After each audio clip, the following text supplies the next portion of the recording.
Hello guys, welcome back to another episode of Mountain Spring Outdoors. Today I'm going to be showing you a technique for fishing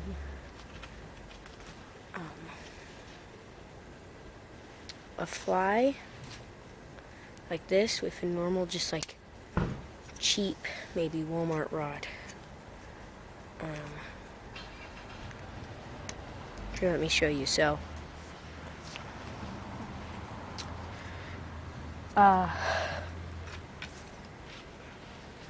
see, like, usually you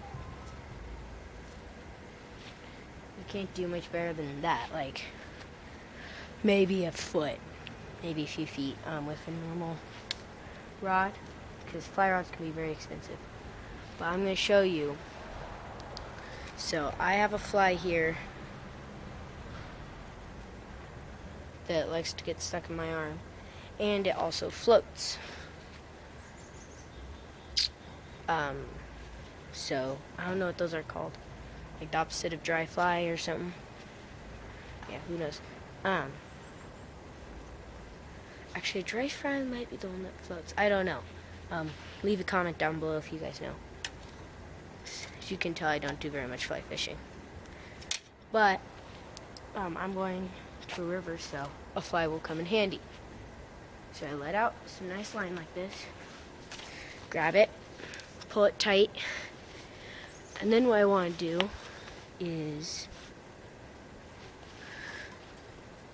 grab just a little bobber, like a little baby bobber like that. Maybe a foot and a half above the fly. Put the bobber. See, so it looks something like this.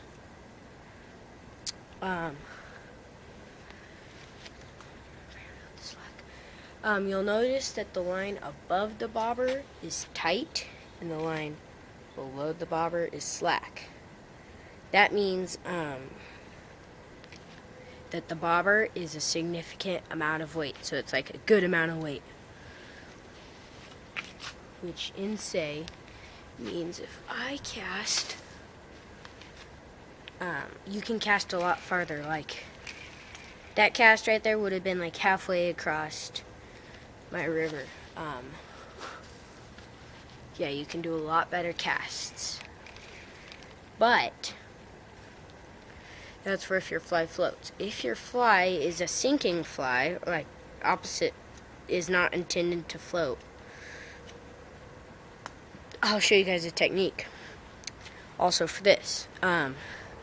So a lot of people might think just put a nice split shot on there, but that would make it sink pretty fast, right?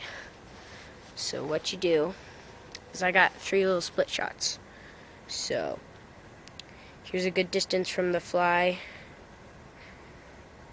Gonna put the first, just a little guy. Split shot on.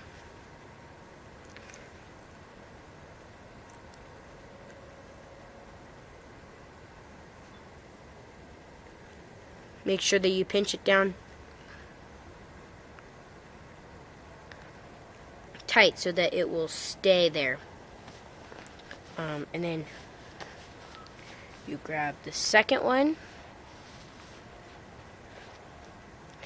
And you put it a few inches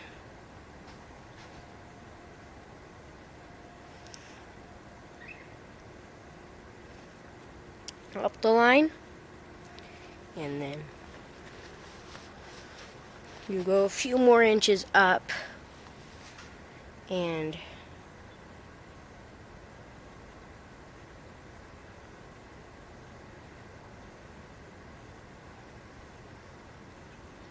you don't drop it, you put it on too. And the more you spread out the weights, the easier it will be to cast. Which in turn also means, the more you spread out the weights, the more your thing will sink. The more you spread out the weights, the slower your thing will sink. Which also means, though, that you need a pretty long thing of line out See, look at that. Really nice cast. And if this was in water, this would sink. Well, it would sink it too. It would also help sink it, but see, since they're spread out and they're a lot smaller than they're a lot smaller split shots, it slows down the sinking process. So that is how you either have a normal, like, I dare you guys, go to Walmart, grab like just a few cheap things of flies, grab a pack of tiny bobbers, grab a pack of tiny split shots, and then grab like a kitty rod, do the cheapest rod you can find. Like, well, depends on what fish you're fishing for, but like the smallest, most not rinky dink, but like, like spinning rod that you can find, and try this. And if you don't catch fish, then you must be doing something wrong, because this plan is foolproof. I'll see you guys next time. Tell your friends and subscribe.